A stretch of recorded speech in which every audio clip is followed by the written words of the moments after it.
गल गल कर शरीर नीचे गिर रहा था। राजा ने सारे वेदों को दिखाया, सारे डॉक्टरों को दिखाया, पर राजा का शरीर ठीक नहीं हुआ।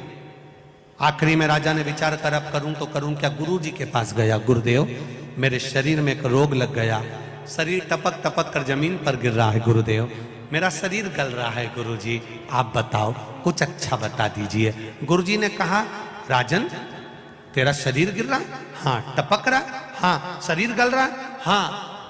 राजन तेरा भाई था ना वो तो मर गया, भाभी कहां है? घर में। राजन एक काम कर, जहां जिस कक्ष में तेरी भाभी सोती है उस कक्ष के बाहर रात्रि के समय पर जाकर दरी बिछाकर सोना चालू कर दे। किसी को बताना मती, किसी को बोलना मती, किसी से कुछ कहना मती, बस भाभी के कमरे के बाहर जाकर सोना चालू कर दे। ठीक है महाराज, इससे अच्छा हो जाऊंगा? बिल्कुल अच्छा हो जाएगा, जा सो। अब गुरु जो बताता है बड़ा विचित्र बताता है। दुनिया के लोगों को भले लगता है क्या शंकर जी को जल चढ़ाने से ऐसा हो सकता है, क्या बेलपत्र चढ़ाने से ऐसा हो सकता है, क्या धतूरा चढ़ाने से ऐसा हो सकता है, क्या शहद चढ़ाने से ऐसा हो सकता है, क्या चावल का दाना चढ़ाने से ऐसा हो सकता है, क्या शंकर जी के मंदिर में सफाई करने से, शिव जी के मंदिर को धो देने से, शंकर के मंदिर को साफ कर देने से क्या हमारी बीमारी समाप्त हो सकती है? क्यों नहीं हो सकती? अगर गुरु कह रहा है तो समझो, क्यों नहीं हो सकती? जाओ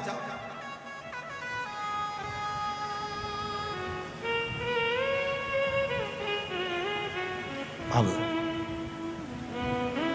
भाभी के कमरे के बाहर राजा सोने लगा। 15 दिन निकले, 16वें दिन एक दासी ने, एक नौकरानी ने, एक सेविका ने देख लिया। उसने दूसरी दासी से कहा वो राजा कितना खोड़ला है, भाभी के कमरे में जाके सोता है, बेचारे उसका पति मर गया उसके कमरे में जाकर सोता है,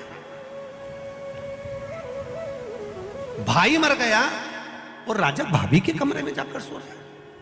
एक दासी ने दूसरी से कहा, दूसरी ने तीसरी से कहा, तीसरी ने चौथी से कहा, चौथी ने पांचवी से कहा। बात पूरे नगर में फैल गई। लोग राजा को गालियां देने लगे, अपशब्द कहने लगे, ताना देने लगे, आड़ा टेढ़ा कहने लगे, कोसने लगे, खूब अपशब्द कहने लगे। राजा धीरे धीरे धीरे धीरे राजा का शरीर अच्छा होते चले गया, राजा का शरीर ठीक होते होते चला गया।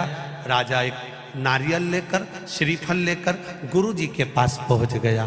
गुरुजी किसी डॉक्टर की दवाई नहीं लगी, किसी वेद की औषधि नहीं लगी, केवल भाभी के कमरे के बाहर सोने से मेरी बीमारी ठीक हो गई। कैसे हो गई? गुरुजी ने कहा राजा तेरा पाप बहुत बढ़ गया था, उस पाप को समाप्त करने के लिए तेरी निंदा करवाना प्रारंभ करी, तेरी बुराई करवाना प्रारंभ करी। दुनिया के लोगों ने जब तुझे गाली देना चालू करा, अपशब्द कहना चालू करा, बुराई करना चालू करा, निंदा करना चालू करा, तो तेरा रोग, तेरी बीमारी अपने आप समाप्त हो गई। तेरा रोग मिट गया, तेरी बीमारी समाप्त।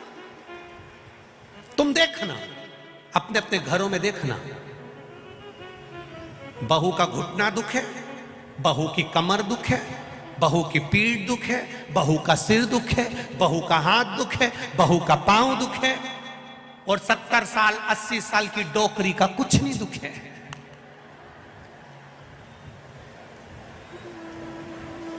वो बूढ़ी अम्मा का कुछ नहीं दुखता, वो माता का कुछ नहीं दुखता। कारण क्या है? कभी तुमने सोचा?